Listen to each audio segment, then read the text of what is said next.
Hi guys, so today is the 29th of April and I'm gonna do a garden tour of the end of as the end of April, and the reason for that is mainly because of the roses and some of my azalea, because the best blooms, the most blooms are in the beginning of the spring, the very first bloom for the roses, and I want to make sure that I capture that, so I have for my reference. So here, this is nothing new. I've had this for a while. I planted those last year everywhere and I love it because it's covering everything, and I'm hoping it's going to keep the moisture for the plants that don't have like um my husband is distracting me now. It's going to keep the moisture, especially in the hot months. You remember I showed you what I was planting here for a couple weeks ago, the beginning of spring, and some of them are going to be replaced. The limelight hydrangea, nothing has happened yet, but it's looking beautiful. Then we're gonna have more hydrangeas here. This is from Proven Williams, both of those, Proven Williams, Proven Winners, both of those. And you've seen it last summer on my pictures. It's so pretty, it's all white, it blooms incredible all season long, and I planted with this trellis. And then this is the bacopa. I buy a new one every season because it's blooming all season long and it doesn't require much, doesn't get any diseases. I love it. So here we have bougainvillea. You're gonna see it's gonna bloom very soon, and I'm kind of training it to go around the patio.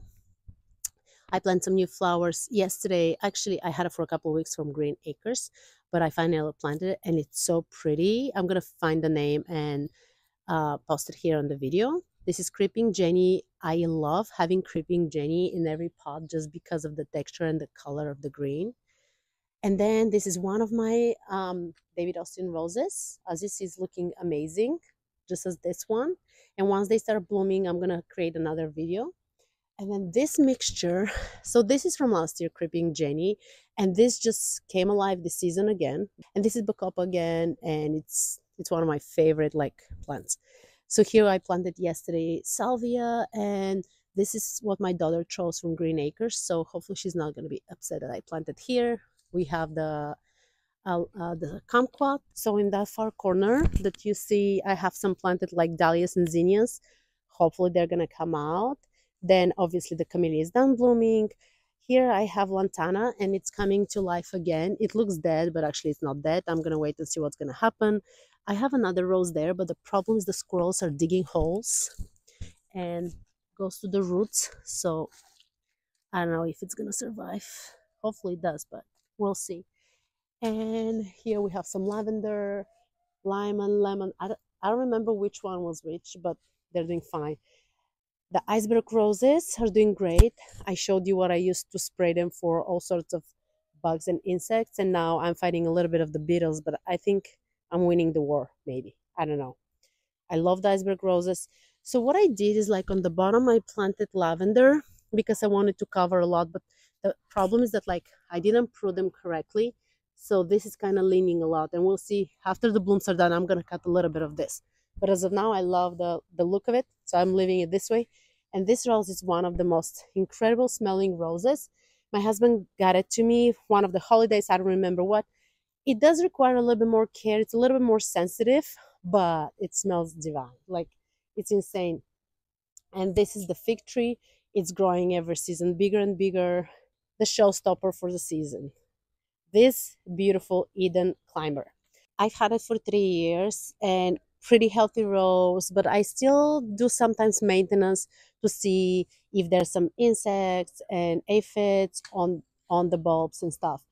So it takes a while to start growing this way. Don't think that in one season the growth is going to go that tall. But when you see it from far, it's like it takes some time. So what I do sometimes is I feel like some branches are not healthy, I'm just cutting them. And that's pretty much it. This is pretty much it. So I'm probably going to train it all the way to here. And I think the roses are definitely, they do, you got to put some effort and care for them, but they're just blooming from spring to even winter because I'm in zone 9B and we are just so lucky with the weather. So then going this way, you're going to see some daisies. I got them from Costco last year, and this year they're absolutely insane. They're so beautiful. I just have to figure out how to trim them so they don't go all over the place. Salvia is my absolutely go-to flower.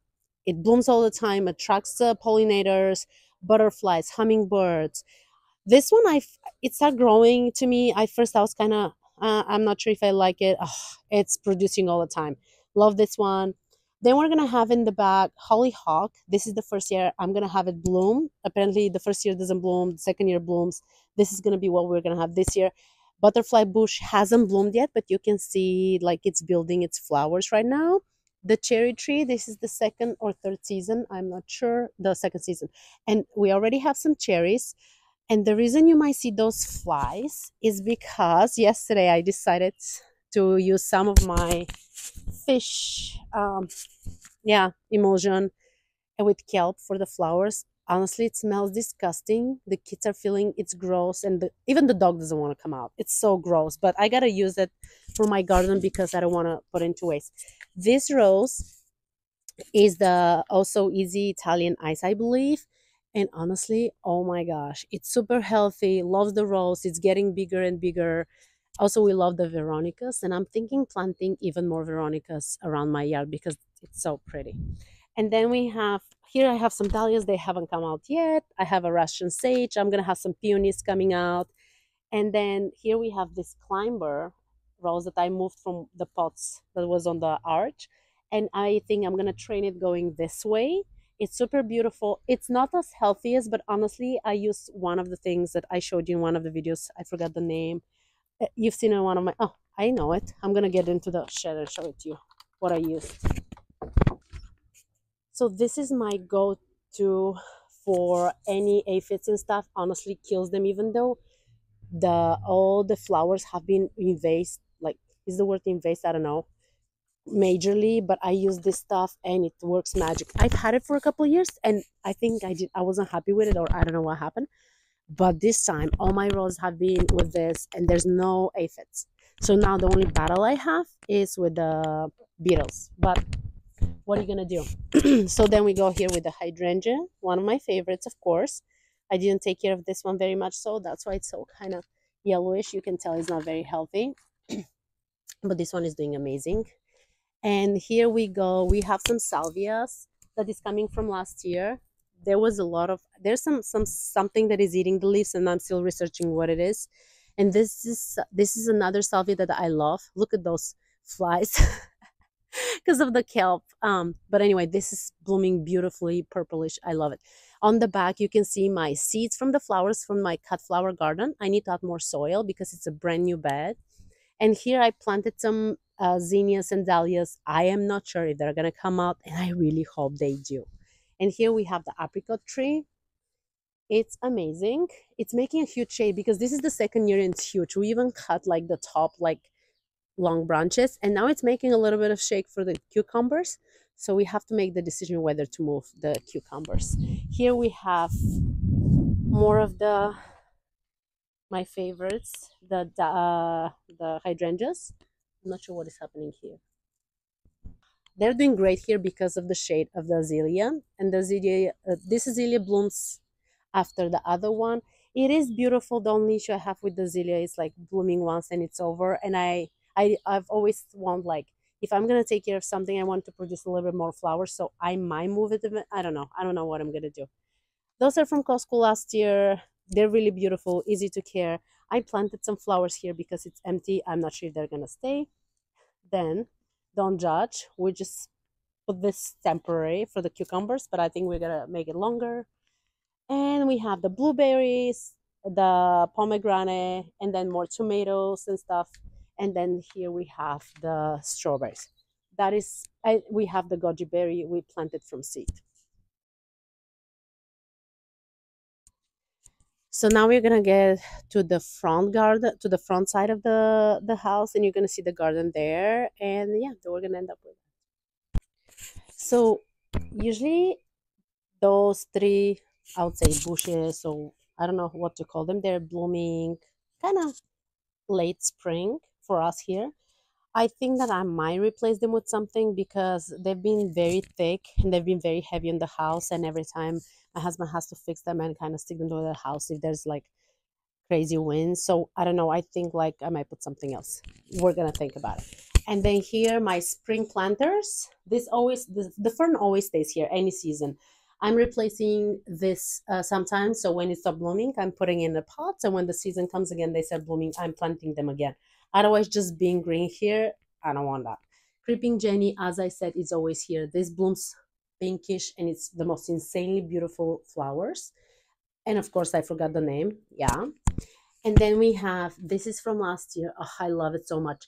And certain plants I don't replace just because they look good any season. So the creeping jenny in this always stays here. I'm gonna remove the yellows. This hasn't been doing well, and I'm assuming I'm gonna remove it, and then I'm gonna plant something else here. I feel like even if I plant hydrangea, it's gonna be okay because there's no crazy amount of sun for a long period of time. This was the lavender that I was planning on removing, but this year it was so beautiful, so I'm gonna keep it. I planted, I mean, lilac, not lavender, lilac. So here we have, I've been obsessed with this lavender, and it's so cool. I saw it at Green Acres and I bought 4 or 5. I don't know. I think it's so pretty. I love the structure. Then we have salvia here. I bought it from, again, Green Acres. I just want to make this edge. I don't know. I think I might also get Veronica's because I'm obsessed with them. And then here we have, oh, I have the beetle that is fighting my, and I have another one. Yeah, they're eating my roses. So iceberg roses you see, and then you see the salvia. And then on the side of the house, we have the beautiful hydrangeas. I gotta take care of it. You can see it. It's so pretty. Those are blue, and this one was white last season. So if the soil hasn't changed, probably it's gonna be white again.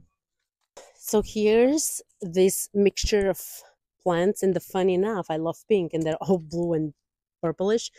And again, I showed you the lavender. The salvia from last season is coming. I'm not removing anything because I love them the way they are. I'm just adding if it's necessary.